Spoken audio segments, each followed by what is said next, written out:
Les évêques de la province de Poitiers m'ont demandé de parler de l'espérance dans la vie éternelle, plus particulièrement de certaines questions touchant à ce qu'on appelle, c'est un terme un peu technique, l'eschatologie, c'est-à-dire qu'est-ce qui se passe après la mort et quelle est la dimension de notre vie sur Terre. Donc ils m'ont demandé de parler de cela et évidemment on n'a que quelques heures pour en parler, donc on essaye de faire un travail un peu synthétique en nous recentrant sur le mystère essentiel pour nous, le Christ qui est mort, enfin qui est né, qui est mort et qui est ressuscité. Et en quoi la résurrection de Jésus, qui a eu lieu il y a 2000 ans, a-t-elle un impact dans notre vie de chrétien aujourd'hui ?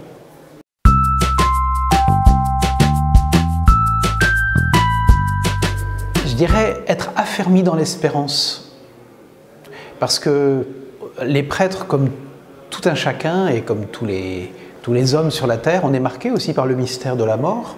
Le mystère de la mort de nos proches, la mort de ceux qu'on accompagne, mais aussi notre propre mort. Nous vieillissons et un jour nous savons que nous passerons.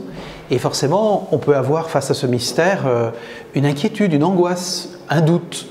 Et c'est bon, j'espère que cette session n'apportera pas certainement, c'est pas une session, pas une retraite, hein, c'est vraiment une session de réflexion, mais apportant un affermissement dans l'espérance et surtout le sens que penser à la vie éternelle ne nous désengage pas de notre tâche ici-bas, mais au contraire nous donne un élan nouveau pour nous engager auprès de ceux qui nous sont proches et nous engager spécialement dans la charité, dans la solidarité avec ceux qui sont peut-être plus démunis, plus pauvres. Donc c'est un aiguillon, les fins dernières, un aiguillon qui nous pousse à plus de générosité.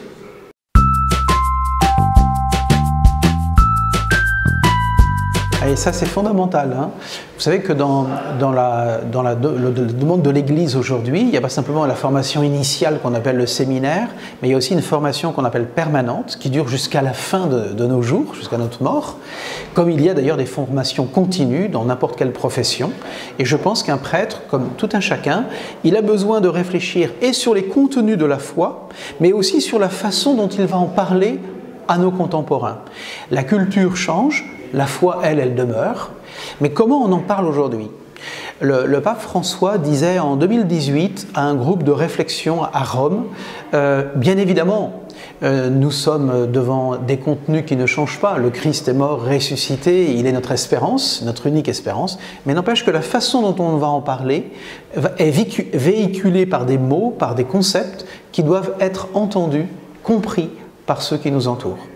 Et aussi, je pense, utiliser, parce que quand on parle de l'au-delà, on parle de réalités qui nous échappent un peu intellectuellement, et même de façon expérimentale, hein, on n'a jamais expérimenté la vie après la mort, si ce n'est à travers la présence de Christ. Donc comment on va en parler, avec quelle image on en parle ?